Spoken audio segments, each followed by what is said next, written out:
here is the icon here that you're looking for. Obviously, you can find that over on the far side of your taskbar. For pen transparency, one of the reasons why I like a transparent pen is that if you're dealing with text, you don't always want your your annotations overriding the text and making it more difficult to see. Sometimes you want your pen sitting behind the text and more subtly pointing something out. So as you can see here, I've got a less solid pen and that's sitting behind my text.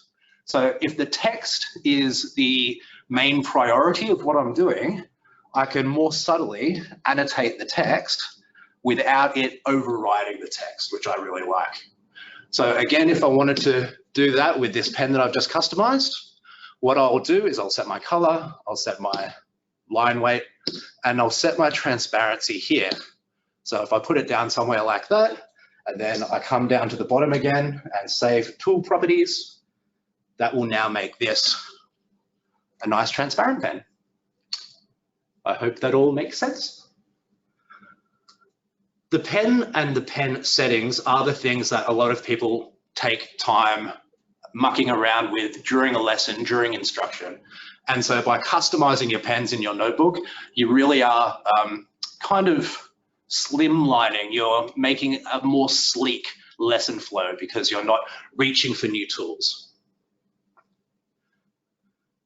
Now, the other thing that you will want to customize your pens for is so that you can create what I call a shared literacy vocabulary. Your colors can be linked for you and for your students to certain functions of analyzing text. So this is kind of part of what Harvard are doing with the Project Zero in terms of making thinking visible. Notebook and Smart Panels are obviously a really great tool for this because that is what we are doing. We're making thinking visible. So I'll give you an example. This is a piece of text in Latin. This is from Virgil's Aeneid. Now, the sort of thing I would do in a senior Latin class, whether it's third year of university or year 12 in a secondary context, is we would end up marking up a piece of text like this. You can see that I've got some elements in a transparent pen, so you can see the green in this area up here, and some in a less transparent pen.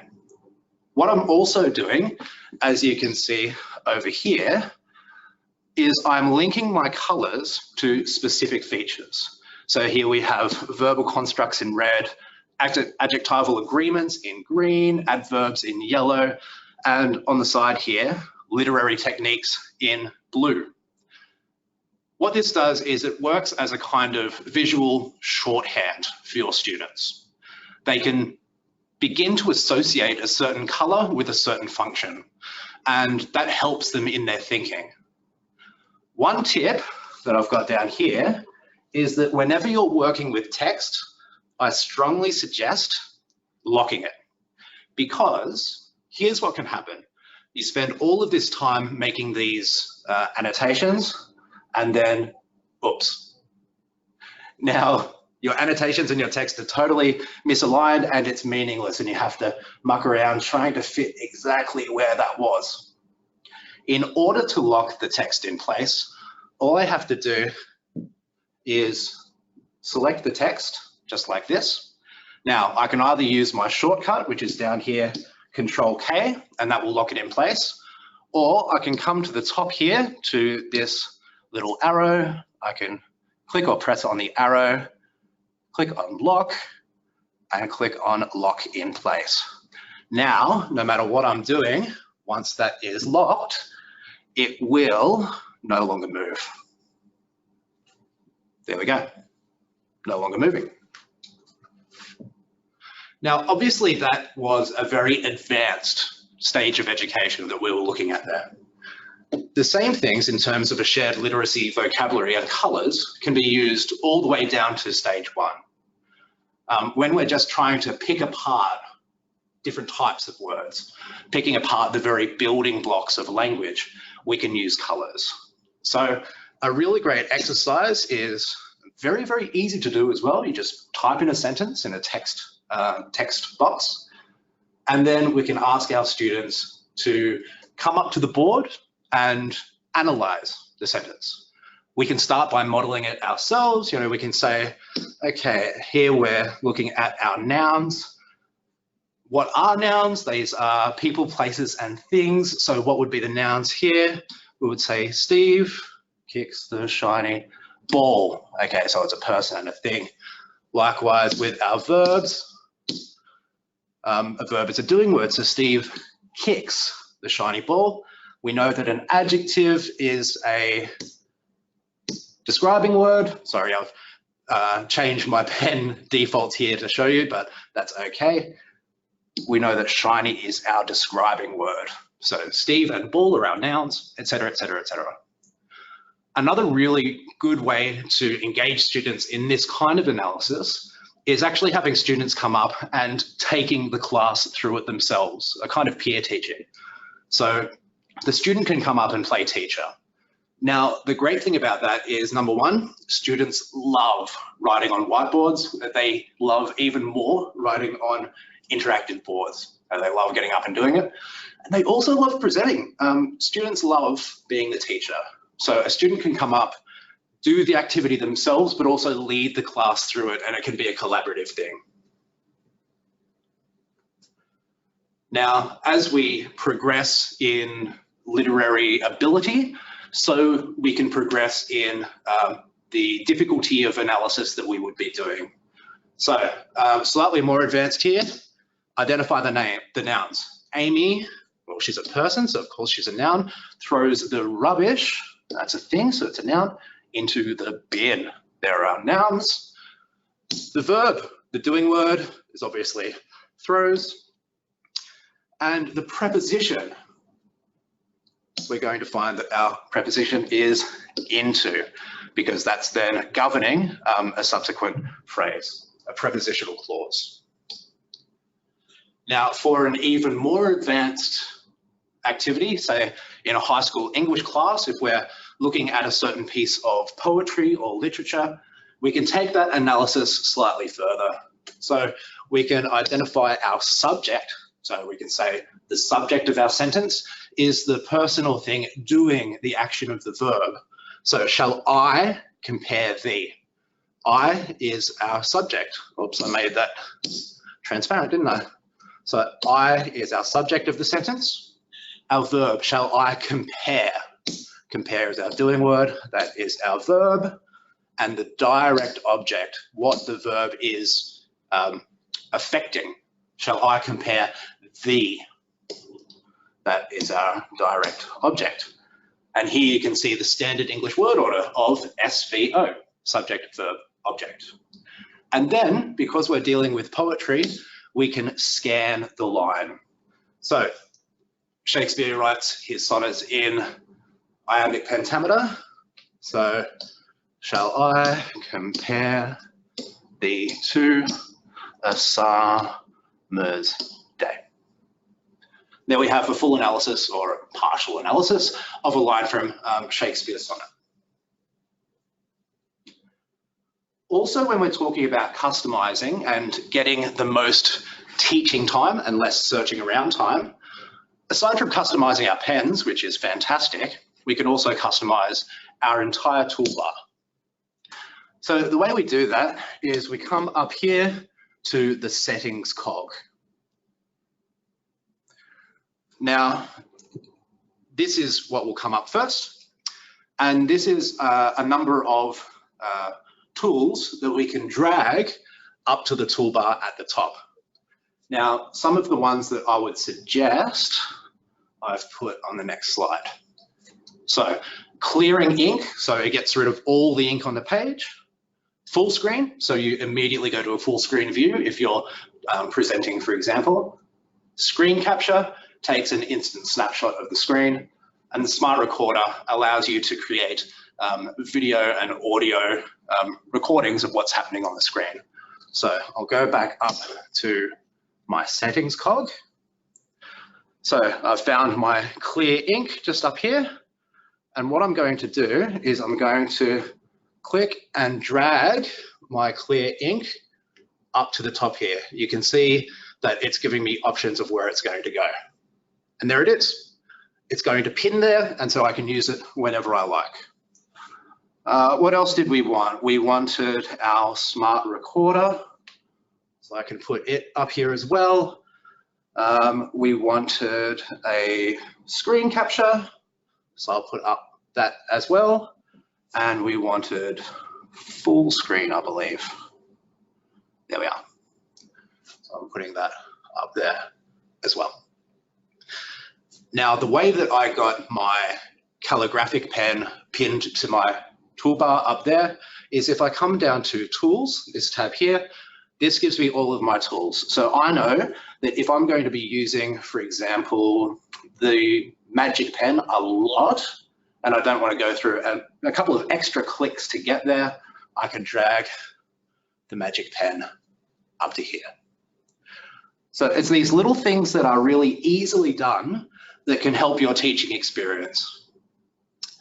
Okay, so taking it back to the beginnings of literacy, here are some handwriting lines. These are the official New South Wales handwriting lines. I was actually really lucky. I found this already made as a notebook on the Smart Exchange, which was really cool because it meant that I didn't have to make it myself. So obviously we can use this to practice our handwriting.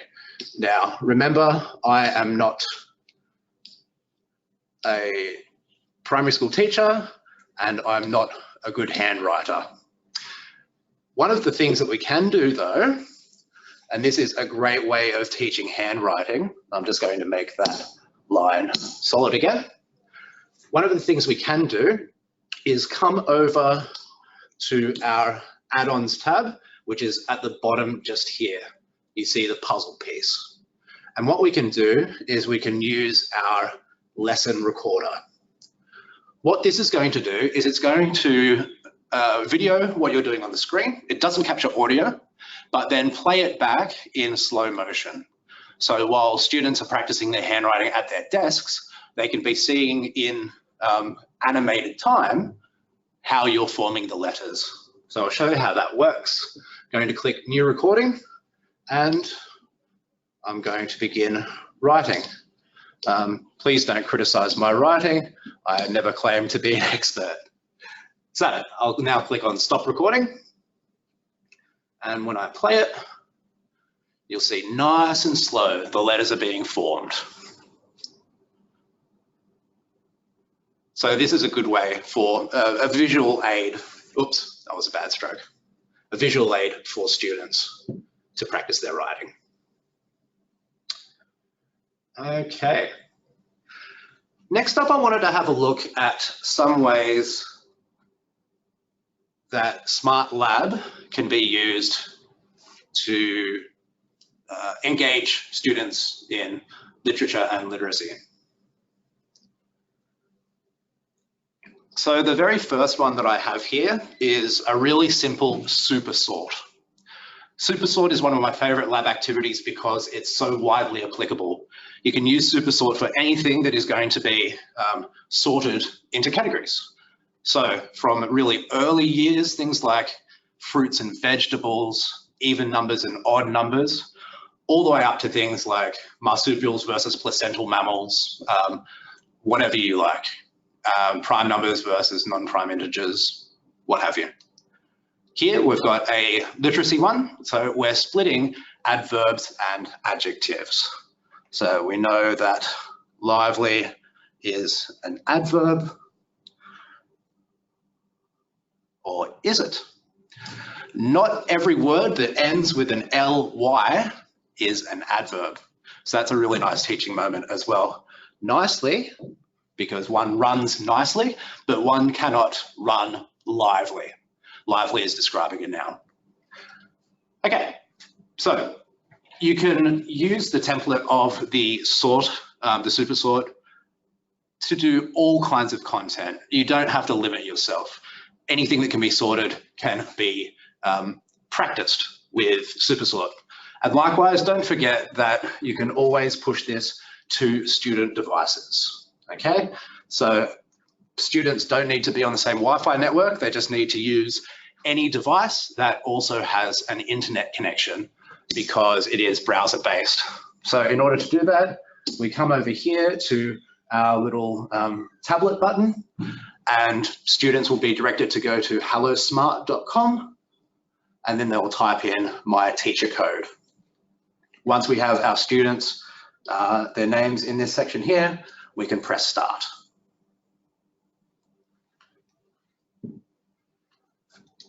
All right, so here's something a little more advanced.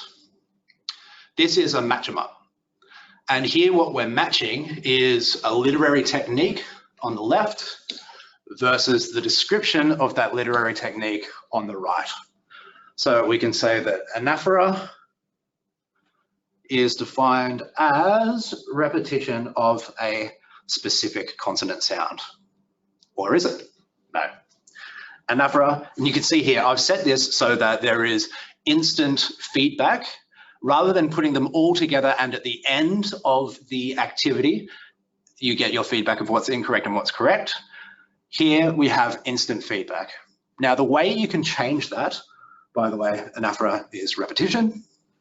The way you change that is by coming up here to your pen, and this is your edit mode.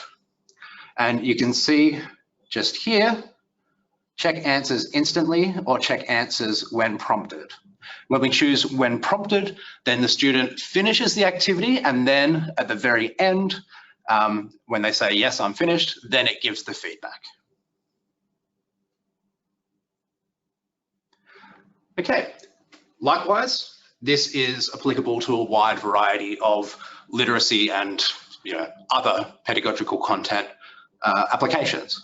You can be matching up, sight words with sight words. You could be matching up things as simple as the word car with a picture of a car.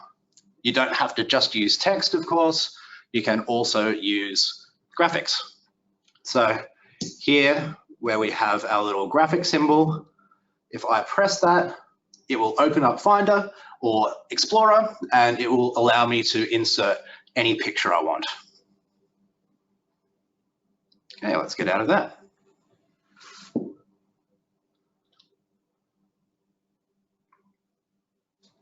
Our next one is a rank order. So again, this is widely applicable. Anything that can be ranked or ordered can be tested here. So things like fractions, so 1/4, 1/2, 3/4, 1, the timeline of historical events. Here what we have is a rank order that's testing the student's knowledge of the plot, the narrative of a certain piece of literature. So this is a really good one for preparing senior students for examinations, for example. So here what we're looking at are some of the key points of the plot of Virgil's Aeneid. That was the Latin from the beginning. And we know that a student can come up and they'll say, oh, I remember book 1 is the storm, so that came first. And then after the storm, they arrived in Carthage. And then things didn't go very well between Aeneas and Dido, etc., etc., etc. So this is a great one for students, and it's kind of fun as well. Now we get to a smorgasbord of pens. Here are the pens in Smart Notebook. Not all of them are going to be used a lot. As I said, I use the calligraphic pen quite a bit, but also the regular pen. I do use the highlighter, obviously, when you're looking at text, but also the text pen is a really good one, and the Magic Pen has applications for literacy as well. So let's have a look. Our basic pens just write. Obviously, as you can see, we can change the color, we can change the thickness and the transparency, but they are what they seem. Now, the text pen is something really quite interesting. So I'm going to select my pen up here, and I'm going to go down to my text pen. I might choose blue for this. So firstly, it will recognize your writing. So if I say, the horse is big, Hopefully my handwriting is sufficient that it'll pick it up, and it does. There we go, we've recognized the text. However, the text pen doesn't just recognize the text and convert it to something nice and neat. What it also does is it edits text. So in order to insert text, I'll go back to my pen here. In order to insert text, we're going to use an arrow, which is sort of designing where we're going to insert a certain word or a certain phrase. In order to delete, we're just putting a horizontal line through the word we want to delete. Inserting spaces is just a vertical line. And if we want to replace something, we circle it. So let's see that in action. The horse is big. Let's go back to my text pen. Now, the other thing is I'm going to stay on blue because it's really good practice to have a different color between the text you're editing and what you're putting in. It's helping students to differentiate the old from the new, the edited from the unedited. So we can say things like, okay, the horse is big. What's a more descriptive word instead of big? What's another adjective we could use? Let's replace this. So I've circled it. Let's replace this with huge. Now we see that huge has been edited. How about we want to replace the definite article here, the, oops, I've just deleted it. We want to replace this with the indefinite article. So we'll replace the with, hey, our horse is huge. Why don't we change colors and insert an adjective to make this more vivid? Let's say, wonderful. A wonderful horse is huge. Oops, we've lost our space between wonderful and horse. Vertical line. Excellent. Moving on to the Magic Pen. The Magic Pen is a really cool pen. So the first thing it does is simply disappear. The next thing it does is create a spotlight, and then it creates a zoom. If you draw a circle, it's going to create a spotlight. If you draw a rectangle, it's going to zoom in. So let's have a look at what that looks like. I'm going to come up and select my Magic Pen. So the disappearing ink is good for things like vocabulary. So if I were teaching French, I might say this is un chien, a cheval, and a chat. Now, over time, you'll see that the ink is disappearing, and then we can come back and say, okay, can we remember the French word for a dog? Next up, let's have a look at our spotlight and our zoom. This is also great in English class as well as in a bunch of other classes, but obviously in English, we don't just deal with text and literature, we also deal with images and film and things like that. So our spotlight is going to let us focus on something. So if we want to talk specifically about our owl here, I'll draw a circle here, and now we have our spotlight. Now we can move our spotlight. We can change the size of our spotlight. But another fun game is to say, okay, can we find more owls? There they are. But it's drawing attention to a specific part here. Likewise, we have our zoom. If we want to really center in on a specific part, we draw a rectangle around it and it can zoom in. Now the zoom is obviously limited to the resolution, the quality of your picture, but you can see what I mean. In more advanced literary analysis, we might say, here is T.S. Eliot's first part of The Wasteland. Let's really delve deep into the opening stanza here, our first 4 lines.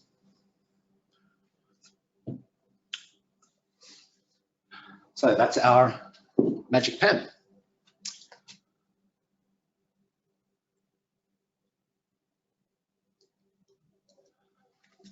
So I was going to do some deconstruction of this, but I see that we're running slightly late, so I may just skip forward.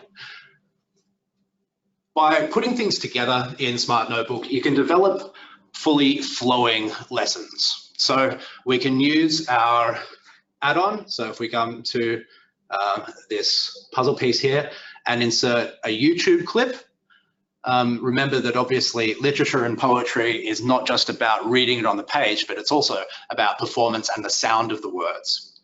So we can insert this YouTube clip. This is a gentleman, an actor, reading Anthem for Doomed Youth, the famous Wilfred Owen World War I poem. And then after hearing it, we have our question here, our prompt. What literary techniques can you identify in the opening of this poem? We've heard it, we've experienced it, and we can see the monstrous anger of the guns, only the stuttering rifles, rapid rattle, can patter out their hasty orisons. We're seeing the sound effect that's being produced here. Wilfred Owen is using alliteration and repetition of S's and T's and R's in order to evoke the sound of those machine guns that he's talking about. So all of the different elements can come together. So that brings me to the end of our time. I'm going to hand back over to Nick now. So thank you very much for having me, and I hope you got at least a little something out of that. Fantastic, Chris. Thank you so much. Absolutely inspiring. Really cool to see how you can use Smart Notebook across really all levels of education there. We do have two questions. First question we have is from Jebediah out of WA. His question is whether or not you can see this being used in conjunction with Smart Learning Suite Online. I believe Jeb is referring to in a student-centered learning environment. Absolutely. So with SLS Online, obviously you have the ability to push out your notebook to student devices, and being able to do it at both teacher and student pacing, you can allow students then to go through the notebook and do things like lab activities for themselves, and they can annotate. Students can also work in groups, in workspaces. They can collaborate, introduce images and all that sort of thing. And it really enriches that student-centered teaching, as you said. It's not all just about what's going on at the front of the room, but students are able to work together and independently to do exactly the kinds of things that we've been doing in this presentation. Yeah, fantastic, Chris. I'd echo that. It's the ability to move from a teacher-centered learning environment to a student-centered or project-based learning environment is exactly that function of Smart Learning Suite Online. So Jeb, to wrap up that answer there, anything that we're talking about here in a teacher-centric space or student at the board space can absolutely be done at an individual level as well. One more question for you, Alice out of Alice Springs has a question around using this in conjunction with Smart Response. So whether or not you do that in your sessions, Chris, and the results that you've seen from that. Yeah, absolutely. The good thing about Response is with its multiple question types and its flexibility, you can use it to get feedback on pretty much anything. I would suggest that Response is probably best used as formative assessment rather than summative assessment, but the data that you can extract from Response is fantastic. The ability to just pull that out as an Excel spreadsheet.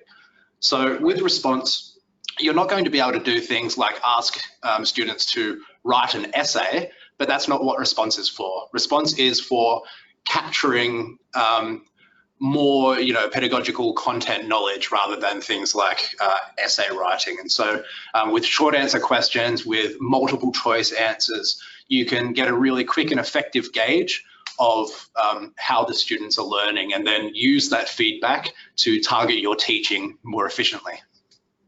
Gotcha. So understanding where they are right now as far as their knowledge level, and using that baseline understanding to direct your instruction throughout that particular lesson. Absolutely. Perfect, fantastic. That's actually all the questions we had. So we just have one from Jeb, one from Alice. Again, I just wanted to reiterate here that this session was being recorded. If you want to get free resources, please head over to Smart Exchange, exchange.smarttech.com. Also go to content.smarttech.com as well as training.smarttech.com to access both your certificate of completion, tutorials, actual training, so whether it be self-paced, online courses as well, all available for you. Training.smarttech.com, you can also access this particular recording. Mr. Ransom, appreciate you, appreciate your time. Thank you for running us through that. Again, Chris is an education technology consultant with Integrate AV. You can direct your questions either to us or to chris.ransom@integrateav.com.au. Thank you, everyone. Really appreciate your time. Until our next webinar, take care.